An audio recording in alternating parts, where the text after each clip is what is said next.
সদ্য 17/3/2025 তারিখে ঠাকুরগাঁয়ের হরিপুর উপজেলায় আজকে আমরা একটি ট্রাপ পরিচালনা করেছি, একটি ফাঁদ মামলা পরিচালনা করেছি। মূলত এখানে আব্দুল হামিদ নামে একজন নৈশ প্রহরী এখানে একটি সরকারি প্রতিষ্ঠানের, তিনি তার অবসরজনিত কারণে একটি এলপিসি এখানে দিয়েছিল।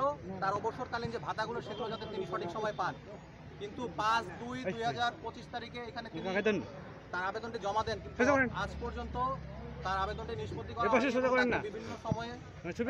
বিভিন্ন সময় তাকে ঘোরানো হয়েছে এবং এক পর্যায়ে উপজেলার হিসাবরক্ষণ কর্মকর্তার পক্ষে তারা একটি দেন দরবার করে যে 30,000 টাকা যদি তাদেরকে প্রদান করা হয় তাহলে তারা ইএলপিসিটা প্রদান করবে। তো অনেক বার্গেনিং করার পরে সেখানে 22,000 টাকায় তারা চুক্তিবদ্ধ হয় যে আমরা 22,000 টাকা দিলে কাজটা করে দিব।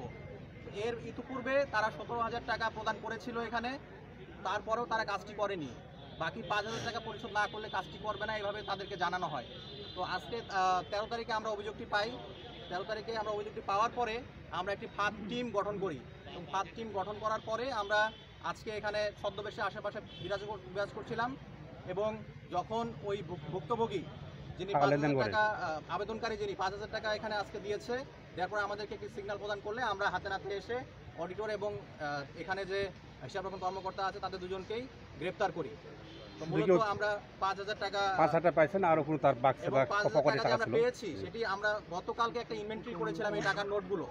সেই নোটগুলো এখানে এসআই রয়েছেন শহীদুল্লাহ সাহেব, ওনার উপস্থিতিতে মিলিয়ে দেখানো হয়েছে এবং মিলিয়ে হুবহু মিল পাওয়া গিয়েছে নোটগুলোর সঙ্গে আমাদের ইনভেন্টরিকৃত টাকাগুলো। তো আমরা এখন একটি এফআইআর লঞ্চ করব দুদক সদর ঠাকুরগাঁয়ে। এরপরে আমরা তাদেরকে কোর্টে চালানোর মাধ্যমে আমাদের কমিশনের সিদ্ধান্তক্রমে আইনানুগ ব্যবস্থা গ্রহণ করব। ধন্যবাদ।